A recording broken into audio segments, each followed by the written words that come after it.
Welcome back to second year organic chemistry. So we are studying the haloalkanes and haloarenes. Haloalkanes and haloarenes.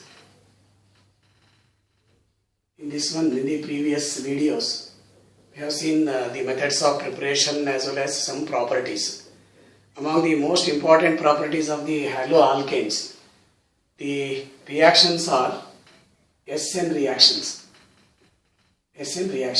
nucleophilic substitution reactions. So for these nucleophilic substitution reactions, there are two mechanisms proposed. One is called the SN1 mechanism and the other one is the SN2 mechanism. So there are two types of mechanisms proposed for the substitution, nucleophilic substitution reactions. In this SN1 mechanism, let us consider a tertiary alkyl halide. Tertiary alkyl halide. All these tertiary alkyl halides undergo substitution by using this SN1 mechanism.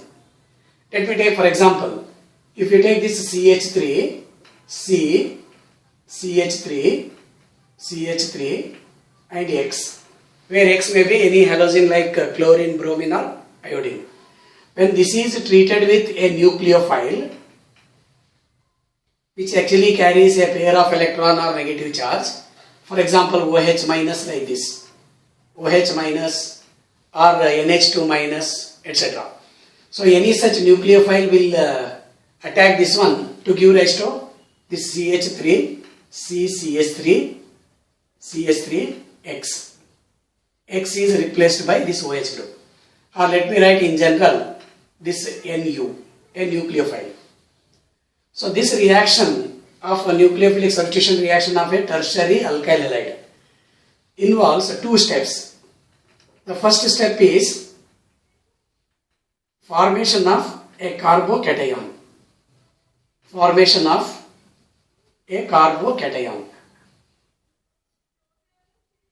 In this carbocation formation step, this is actually the slowest step.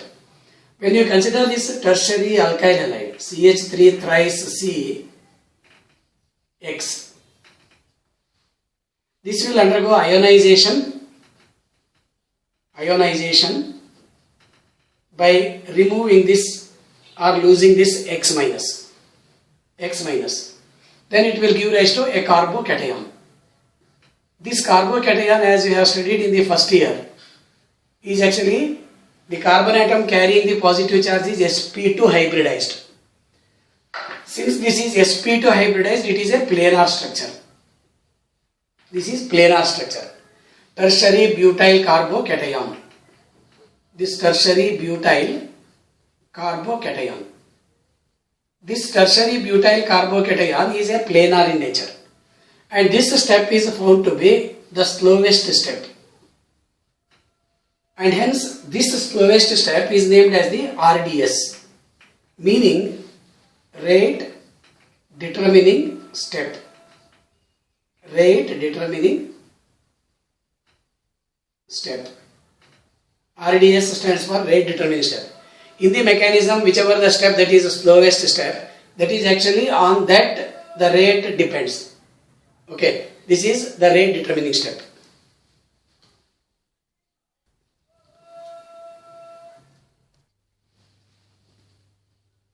So since in this reaction, the slowest step is actually formation of this carbocation and only one reactant is involved in this one.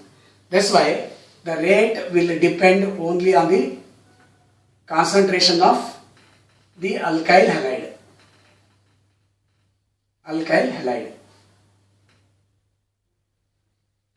Since only one concentration reactant is involved, concentration of only one reactant is involved, it is actually a unimolecular reaction. That's why it is named as the SN1, nucleophilic substitution and unimolecular. Since only one molecule of the reactant is involved, the concentration of the reactant is only based on the alkyl halide concentration. That's why the rate depends only on that one. So it is a first order reaction. Then in the second step, when a carbocation is produced, as I told you, it is a planar one. Planar means it is having all these three CH3 groups in one plane along with this positively charged carbon atom. That's why this nucleophile will then attack this carbocation carrying the positive charge, and this reaction is found to be the fastest. That's why the rate does not depend on this step. So it will give rise to the the nucleophile substituted alkyl halide, alkane. So we get the final product. Now here you have to remember, if this tertiary carbocation that is formed contains three different alkyl groups, or we can say when this alkyl halide is actually an optically active compound, then it will undergo substitution by the nucleophile to give rise to a racemic mixture. This we call it as the stereochemistry. Suppose I take a compound which contains R1 carbon, R2, R3 and X, where R1, R2 and R3 are different alkyl groups. Then it will give rise to, let me say we are having this as either positive or negative. That means either dextrorotatory or levorotatory alkyl halide. Then when it forms the nucleophile, carbocation, it will be having R1, R2 and R3, which is actually carrying a positive charge. Since it is a planar one, this is the carbocation, planar carbocation. Since this is planar one, I will rewrite this structure as R1 carbon, R2, R3, like this. Since this is a planar one, it can be attacked by the nucleophile either from this side or from the opposite side.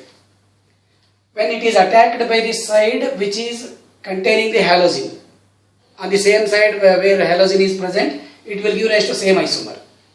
But when this nucleophile attacks from the back side, it will give rise to its enantiomer. So we will get a racemic mixture in which this nucleophile may be present on the carbon like this,